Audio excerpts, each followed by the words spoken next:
Bom dia a todos.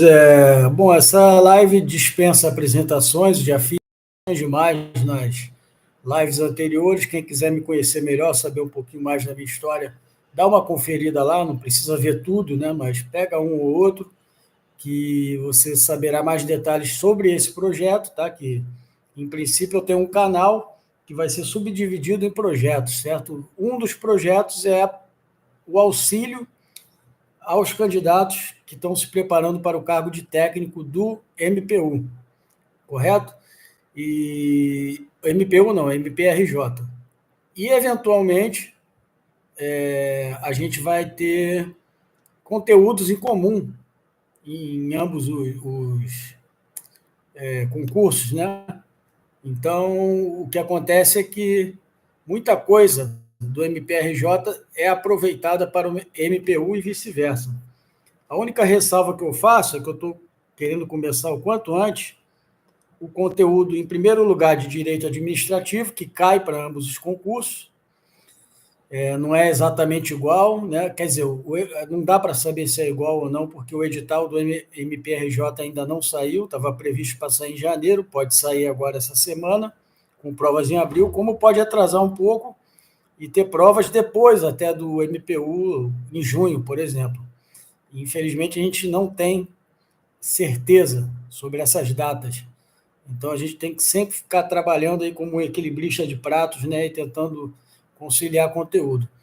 O projeto, né, no caso que eu estou propondo, ele provavelmente não haverá tempo suficiente de eu gravar todos os conteúdos, né? Principalmente a parte de português e raciocínio lógico. Mesmo assim, tirando essas partes, ainda assim a parte de organização do MPRJ, Lei Complementar 106, Constituição e Administrativo, ainda assim também são conteúdos extensos, e eu não sei se eu vou poder cobrir tudo. Então, vou dar sempre prioridade para o que eu considerar mais importante, porque o objetivo de vocês, como eu sempre falo, é ter o seu material de estudos, né? Para que você possa seguir aí na sua caminhada, um material bom de preferência, que tenha questões comentadas. Eu já recomendei direção, estratégia, Gran Cursos, e há outros aí também na praça que eu ou desconheço ou não estou me lembrando agora, mas quaisquer desses materiais de grandes cursos cobrem o conteúdo todo, e o que cabe a você estudar, cara. E uma coisa que a gente vai fazer agora, né, e já vinha fazendo em outros vídeos, é a leitura da lei seca, né? Só que aí eu vou acrescentar um pouco do que eu aprendi aí ao longo da minha trajetória em concurso e que eu logrei aprovação baseado nisso. Então, a gente lê a lei seca já tentando lançar mão de conhecimentos que a gente obteve em direito constitucional, em direito administrativo, em outros ramos do direito, certo? A gente parou na Lei 8625, deixa eu só confirmar aqui, no artigo, só um momento, 27. No dia 22/1, no dia 21, melhor dizendo, a gente parou no artigo 27, vamos continuar hoje, né? Como eu peguei várias gravações de constitucional, essa parte foi deixada de lado temporariamente, agora eu estou retomando. O artigo 27 da Lei 8625, que é a lei nacional, né, dos Ministérios Públicos dos Estados, a lei orgânica nacional, ela diz o seguinte no artigo 27: cabe ao Ministério Público exercer a defesa dos direitos assegurados nas Constituições Federal e Estadual, sempre que se cuidar de garantir-lhe o respeito, aí 2 pontos. Isso já foi dito várias vezes, né? Uma das funções institucionais do Ministério Público é exercer a defesa da ordem constitucional, né, dos direitos e garantias individuais, e que são também direitos assegurados na Constituição Federal e Estadual. A estadual, a gente não vai falar sobre ela, porque provavelmente, quase certo, ela não vai cair no concurso, né? E a lei estadual ela é basicamente uma cópia da lei federal, sabe? Eu nem sei para que existe, mas Em alguns assuntos específicos que são da competência do Estado, ela vai tratar e que não vão estar na CF. Mas, no geral, no que tange ao Ministério Público, são leis quase iguais, muito parecidas. Então, sempre que se cuidar de garantir-lhe o respeito, né, isso vai ser uma incumbência do MP, o respeito pelos poderes estaduais e municipais, né, tratando-se de MP-RJ, ele vai estar na esfera estadual e com possibilidade de representar, né, de cuidados de interesses, de garantias e direitos na esfera municipal também. Embora haja autonomia entre essas esferas, como não existe um Ministério Público Municipal, essa tarefa vai ficar por conta do MPRJ, tá? No estado do Rio de Janeiro. Lembrando que cada estado tem o seu MP respectivo, cada unidade da federação. Então, ele vai assegurar, né, vai lutar pelos poderes, em prol dos poderes estaduais e municipais, ou municipais, pelos órgãos da administração pública estadual ou municipal, direta ou indireta, também. A gente vai falar, talvez até hoje, sobre administração direta, indireta e em direito administrativo, não nessa transmissão, hoje ou amanhã. Então, você vê também que a administração municipal, porque não existe MP municipal, então vai incumbir ao MP estadual cuidar da administração pública também municipal, não só estadual. Inciso terceiro, pelos concessionários e permissionários de serviço público estadual ou municipal. Né? Concessão e permissão de serviço público são dois institutos do direito administrativo, onde a administração pública delega, transfere uma atividade que não é uma atividade essencialmente de Estado, como segurança, como saúde, etc., e ela faz concessões, né, através de contratos, ou permissões, né, que não são necessariamente contratos. Existe lá um documento para viabilizar a permissão, mas, assim, concessionário é o quê? Por exemplo, o Estado do Rio, baseado na lei, né, de concessões, ele faz um contrato aí de 20 anos com uma empresa para construir uma grande obra, uma rodovia, uma obra, um grande conjunto habitacional, algo do tipo. Então, isso muitas vezes, como não é uma atividade essencialmente de Estado, tratar de obras e desse tipo de serviços, ela vai transferir a particulares, certo? E por meio de concessão. Né? E existe a lei das concessões. Se tiver no edital, quando o edital sair, nós vamos tratar dela. Eu acho que não vai cair, não. Para o MPU, talvez esteja no edital, não estou lembrado agora, porque eu estou focado no MPRJ, certo? E permissionários, que são uma espécie de mini concessões. Então, por exemplo, o cara, um quiosque na praia de Ipanema, vários, né? São vários, ou em qualquer outro lugar, no Piscinão de Ramos, ou uma permissão para um taxista exercer o seu ofício, né, de transportar o público, né, via prestação de serviço. Isso se dá por um instituto, né, que é uma espécie de contrato de permissão. Que, lembrando que a concessão ela tem prazo, tem regras muito rígidas, ela pode demorar 5, 10, 15 ou mais anos.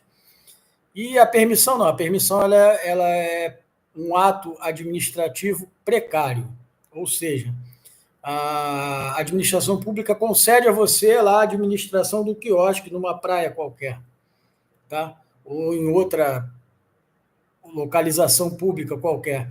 Ele é um vínculo precário, tá? A partir do momento que a administração decidir encerrar aquele contrato, porque ela quer usar aquele prédio, aquele estabelecimento para outras finalidades, ela pode simplesmente encerrar esse contrato, tá? De ofício, né? Ela não precisa da sua anuência se você é um permissionário. O caso que eu falei dos taxistas é um pouco diferente, tá? Que é um caso muito antigo e, enfim, mas é chamado permissão também, né? A prestação de serviço de táxi, né? Serviços de transporte. Inclusive, transporte de ônibus também, esses são feitos por meio de concessão também. Mas os permissionários, que são aquelas coisas menores, como eu dei o exemplo do quiosques, são vínculos precários, tá? A administração pode revogá-los por motivo de oportunidade e conveniência a qualquer momento. Isso em âmbito estadual ou municipal. O que cabe ao Ministério Público? Fiscalizar isso. No inciso 4, outra coisa pela qual o MP zela, o MPRJ, é por entidades que exerçam outra função delegada do Estado ou do município ou executem serviços de relevância pública. Está enquadrado no que eu acabei de falar. Tá? Função delegada, ou seja, o Estado está delegando ao particular ou uma instituição, não precisa ser um particular individual, às vezes é uma empresa, muitas vezes é uma empresa, né?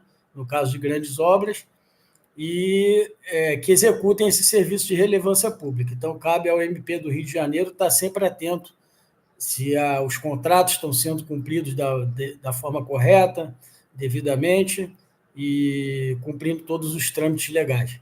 No parágrafo único, no exercício das atribuições a que se refere este artigo, cabe ao Ministério Público, entre outras providências, receber notícias de irregularidades, petições, já falamos sobre elas, né? Ou reclamações de qualquer natureza, promover as apurações cabíveis que lhes sejam próprias e dar-lhes as soluções adequadas, né? Então, uma determinada permissão lá de um quiosque, o cara está vendendo produtos fora da validade, está oferecendo um mau serviço, você pode ir lá e relatar isso para o Ministério Público. Uma empresa concessionária que ficou incumbida de uma grande obra, atrasou a obra, aquela obra está lá, aquela placa lá, tem um tempo lá estipulado para finalização da obra e para, enfim, cumprir todas as etapas, né, de engenharia, de arquitetura, do projeto básico, projeto executivo, termo de referência, enfim, coisas que a gente vai ver na lei de licitações e contratos.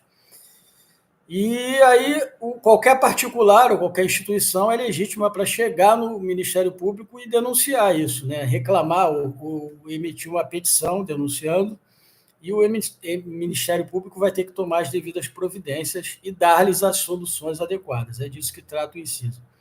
2, zelar pela celeridade e racionalização dos procedimentos administrativos.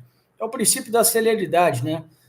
Os serviços públicos, né, e as prestações de serviços públicos e as satisfações que são dadas à sociedade via procedimentos administrativos têm que ser céleres, rápidas, né? Não é fazer com pressa, fazer nas coxas, mas é fazer dentro de um tempo razoável para que a máquina ande e não fique lá uma pilha de processos lá pendentes.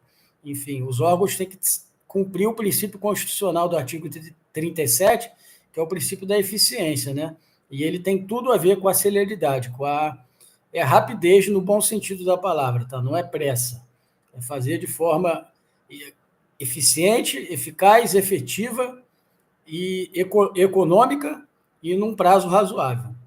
No inciso 3º, dar andamento, no prazo de 30 dias, às notícias de irregularidades, petições ou reclamações referidas no inciso 1. Então, a gente falou do inciso 1, vamos voltar aqui rapidinho nele, que é receber notícias de irregularidades, petições ou reclamações de qualquer natureza, né? Promover apurações cabíveis e que lhes sejam próprias e dar-lhes as soluções adequadas. Então, no inciso 3º, a gente tem que o prazo razoável para ele dar andamento a essas petições, a essas reclamações, é de 30 dias, certo? É disso que se trata. No inciso 4, promover audiências públicas e emitir relatórios anual ou especiais e recomendações dirigidas aos órgãos e entidades mencionadas no caput, que são órgãos da administração pública, deste artigo, requisitando ao destinatário sua divulgação adequada e imediata, assim como resposta por escrito. Aí está, mais uma vez, o princípio da publicidade, que está esculpido também no artigo 37, junto com a eficiência, princípio da transparência, né? Princípio da accountability, que é visto na matéria de administração, tá? Que para analista do MP, área administrativa, eu pretendo postar pelo menos os principais conteúdos de administração, e lá nós vamos ver que existe isso, compliance, conformidade com regras, accountability, que é a responsabilização, né, pelaquilo que uma entidade pública, um órgão ou um particular que presta serviço se propõe. Ele tem que prestar contas do serviço dele, de que o serviço está sendo prestado da melhor maneira possível. O artigo 28 foi vetado, então vamos passar direto para a seção 2, que vai tratar do Procurador-Geral de Justiça, que é mais um órgão de execução, né, do MP. No artigo 29, além das atribuições previstas na Constituição Federal e Estadual, na Lei Orgânica, que é a 106, e em outras leis, compete ao PGJ representar para representar aos tribunais, ou seja, ele representa os tribunais, ele comunica aos tribunais locais por inconstitucionalidade de leis ou atos normativos estaduais ou municipais, lembra? Sempre os municipais estão incluídos nisso por não haver MP municipal, em face da Constituição estadual. Então, um tribunal abriu um precedente, uma lei estadual foi considerada pelo MP inconstitucional e por outros operadores do direito, e daí o MP vai lá provocar, vai representar ao TJ Rio, no caso, né, por inconstitucionalidade dessas leis ou atos normativos, que podem ser estaduais ou municipais, em face da Constituição estadual. Então, ele não vai se submeter diretamente à federal, mas vai se submeter à estadual, que é submetida à federal. Então, no final das contas, dá na mesma. O inciso 2, representar para fins de intervenção do Estado no município, com o objetivo de assegurar a observância de princípios indicados na Constituição Estadual ou prover a execução de lei, de ordem ou de decisão judicial. Né? O Estado pode intervir no município, a gente vai ver isso na parte de intervenção em direito constitucional. E uma intervenção estadual no município pode se dar, por exemplo, por isso, por não estar havendo observância de princípios indicados na Constituição Estadual, que rege o Estado do Rio, existe uma, e também por não estar sendo dado o devido provimento à execução de lei, de ordem ou de decisão judicial. É uma coisa bem genérica, mas é o que vocês precisam saber. E depois ler isso, reler, para memorizar. Inciso 3º, representar o Ministério Público nas sessões plenárias dos tribunais. Então, o Procurador-Geral de Justiça, em sessões plenárias dos tribunais, que são sessões do pleno, né, onde estão, no caso do TJ-RJ, onde estão todos ou a maioria dos desembargadores, né, em sessão para decidir sobre assuntos importantes, né, o Procurador-Geral de Justiça precisa estar lá representando o Ministério Público nessas sessões, sabe? Como custos legis, fiscal da lei, e tratando de todos aqueles interesses que são prerrogativas do MP, Estado Democrático de Direito, direito das minorias, assuntos de interesse da coletividade e dos indivíduos, interesses difusos, etc. O inciso 4 foi vetado, vamos ao 5º. Ajuizar ação penal de competência originária dos tribunais, nela oficiando. Então, ele vai ajuizar uma ação penal de competência originária dos tribunais, ou seja, são os tribunais, no caso o TJ-RJ, que vai julgar essa ação penal, que vai processar e julgar e, no final, emitir uma sentença sobre essa ação penal. E quem vai ajuizar a ação como, né, competência privativa é o Ministério Público, nós já falamos disso várias vezes. E nela oficiando, ou seja, ele vai atuar nela e vai estar ali em todos os trâmites importantes do processo, da ação penal, né, que é de competência judicante do Tribunal de Justiça. O Tribunal de Justiça julga, mas quem ajuiza a ação, quem tem essa competência é o MP. No inciso 6º, oficiar nos processos de competência originária dos tribunais, né, mais uma vez, mais do mesmo, nos limites estabelecidos na lei orgânica, que nós ainda vamos estudar. No inciso 7, determinar o arquivamento de representação, notícia de crime, peças de informação, conclusão de comissões parlamentares de inquérito ou inquérito policial nas hipóteses de suas atribuições legais. Então, quando ele julgar que alguma dessas medidas, notícia-crime, conclusão de comissões de CPIs, né, estaduais, no caso, de comissões de parlamentares de inquéritos ou inquéritos policiais, quando ele julgar que aquilo ali não está dando em nada, que não é relevante, ele pode determinar o arquivamento, certo? Desses atos aí judiciais ou administrativos, se tratando do inquérito, que é uma peça administrativa, não uma peça judicial.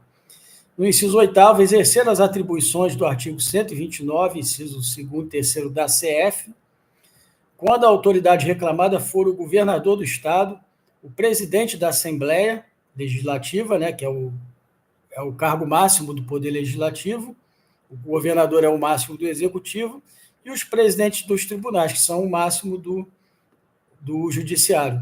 Bem como quando, contra estes, por ato praticado em razão de suas funções, deva ser ajuizada a competente ação, certo? Então, isso diz respeito ao artigo 129, que nós já trabalhamos na parte de organização do Ministério Público, de funções essenciais da Justiça. Na parte do Ministério Público, nós vimos do artigo 127 ao 130A. Então, isso já está lá, por isso não vamos economizar tempo. Leia lá, volte lá, entendeu? Volte na lei, ou volte no vídeo, ou volte no seu material. Inciso 9, delegar a membro do MP suas funções de órgão de execução. Então, ele tem funções de órgão de execução, o PGJ. Ele pode delegar a outro membro, né? Por ele estar sobrecarregado, ele ter muitas coisas para tratar, ele pode pegar determinadas atribuições, que são suas funções, suas prerrogativas de órgão de execução, de atividade fim do MP, já falamos muito sobre isso, e ele pode delegar a um outro procurador, certo? Importante, que já tenha anos de experiência, ou não, um novo procurador, mas que está se destacando numa determinada área, numa determinada seara, determinada causa, ele pode delegar essa função de órgão de execução a um membro que está abaixo dele na hierarquia administrativa, né, do Ministério Público do Estado do Rio de Janeiro. Na seção 3, nós vamos tratar do Conselho Superior do Ministério Público. Tudo isso estava listado lá antes, e agora a gente está destrinchando do que se trata cada inciso lá daqueles anteriores. Artigo 30. Cabe ao Conselho Superior do Ministério Público rever, isso é função de execução, tá? Função típica do órgão. Rever o arquivamento de inquérito civil na forma da lei. Então, se houve uma suspeita de ilegalidade ou de um mau procedimento num inquérito civil, né, descumprimento de algum preceito, enfim, de alguma exigência legal, cabe ao Conselho Superior do Ministério Público rever o arquivamento. Então, aquilo foi arquivado, ele vai rever o arquivamento para ver se realmente o arquivamento que foi proposto pelo PGJ foi procedente. É disso que se trata. Na seção 4, 2 procuradores de justiça. Cabe aos procuradores de justiça exercer as atribuições junto aos tribunais, desde que não cometidas ao PGJ, inclusive por delegação deste. Então, os procuradores de justiça vão exercer as atribuições junto aos tribunais, a não ser que já sejam atribuições do PGJ, ou se o PGJ delegá-las a esses procuradores, certo? Seja 1, 2, não importa, vai depender muito do caso concreto. Na seção 5, nós vamos falar dos promotores de justiça, que também estavam listados lá como órgãos de execução. Além de outras funções cometidas na Constituição Federal e Estadual, na lei orgânica, né, do Ministério Público e demais leis, compete aos promotores de justiça, dentro de suas esferas de atribuições, ele não pode exercer aí um excesso de competência, né, que é uma espécie de abuso de poder. Inciso 1, impetrar habeas corpus e mandado de segurança e requerer correição parcial, inclusive perante os tribunais locais competentes. Habeas corpus e mandado de segurança são remédios constitucionais que nós vamos ver devidamente em direito constitucional em breve. Estamos quase chegando lá, já no artigo 5º.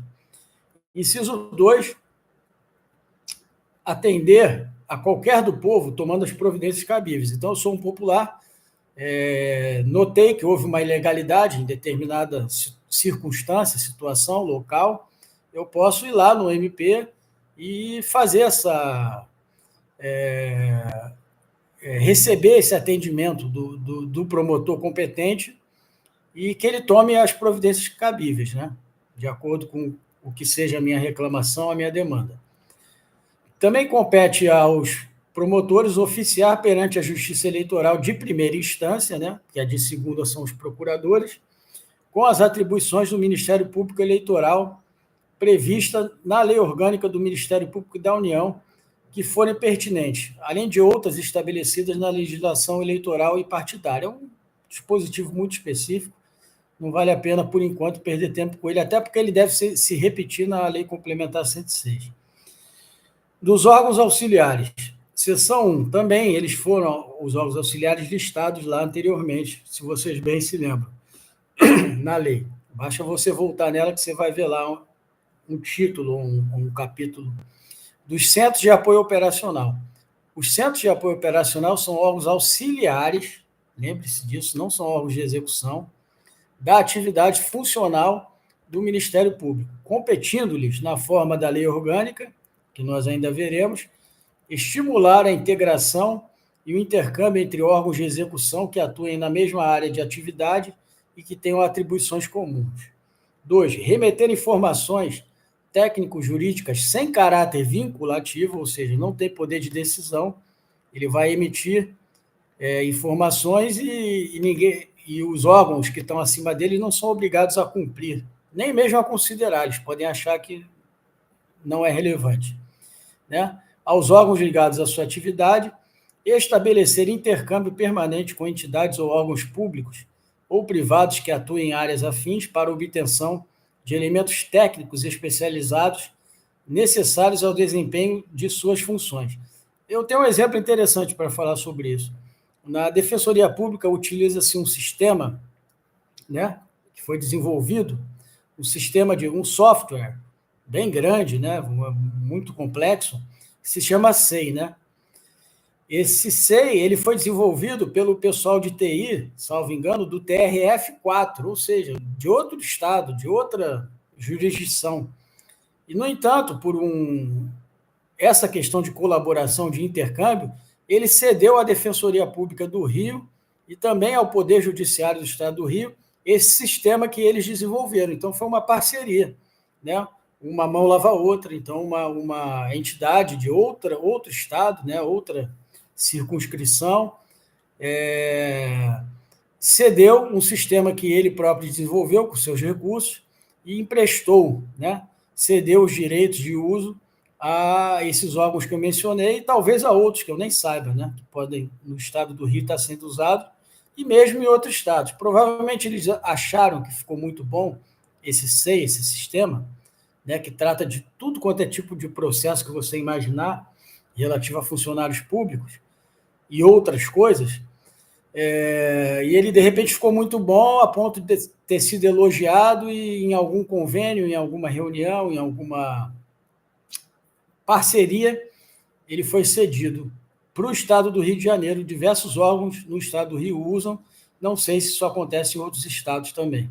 Possível que o Paraná também tenha adotado, né, por sessão do TRF4 e etc. Inciso 4, remeter anualmente ao Procurador-Geral de Justiça relatório das atividades do Ministério Público relativas às suas áreas de atribuições. Então, o promotor, anualmente, tem que enviar relatório de suas atividades, né, relativas às suas atribuições ao procurador, que está acima dele na carreira. Né? E inciso 5º, né, para finalizar essa sessão, exercer outras funções compatíveis com suas finalidades, vedado o exercício de qualquer atividade de órgão de execução, bem como a expedição de atos normativos a estes dirigidos. Certo? Então, cabe também aqui aos centros de apoio operacional, melhor dizendo, eu falei promotores, mas é centro de apoio operacional, exercer funções compatíveis com suas finalidades, vedado o exercício de qualquer atividade de órgão de execução. Por quê? Quem são os órgãos de execução? É o PGJ, é o Colégio de Procuradores, são os procuradores, os promotores, e esse órgão o Centro de Apoio Operacional não goza de prerrogativas de órgão de execução, tá? Bem como a expedição de atos normativos a estes dirigidos. Na seção 2, nós vamos tratar da comissão de concurso. E o vídeo já ficou longo, eu vou parar aqui no artigo 34. Eu vou corrigir lá. Eu tinha imaginado ir um pouquinho além, mas vou encerrando por aqui. E vamos ver aí o que a gente ainda pode fazer hoje, se é que a gente vai fazer alguma coisa hoje ainda. Tá? Vou me despedindo aqui. Bom dia a todos aí, bons estudos, e não se esqueçam aí das minhas recomendações.